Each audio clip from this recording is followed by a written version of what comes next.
L'armée malienne de nouveau attaquée. Ce lundi 11 mai, 9 militaires maliens ont été tués et 14 autres blessés au cours d'une embuscade tendue par la coordination des mouvements de l'Azawad, la rébellion dominante touareg du nord du pays.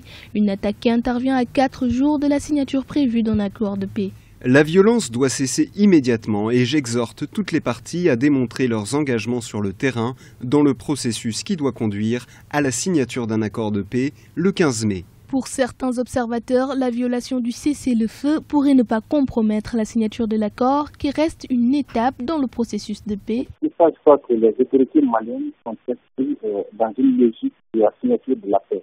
Donc, on ne peut pas dire, au regard de la situation actuelle ici, la logique dans laquelle les autorités maliennes se sont inscrites, on ne peut pas dire que cette violation du cessez-le-feu va constituer un coup du processus de paix.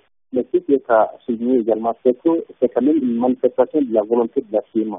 La paix aujourd'hui, ce n'est vraiment pas ce qui les arrange. Et les autorités maliennes, ils ont passé les 8 mois à négocier sous pression. Également, la CIEMA n'a aucune volonté d'aller vers la paix.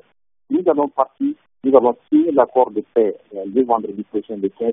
Mais la question aujourd'hui est de savoir est-ce que concrètement, ça va aboutir à la paix. La coordination des mouvements de l'Azawad avait refusé de paraffer l'accord d'Alger malgré les pressions de la communauté internationale.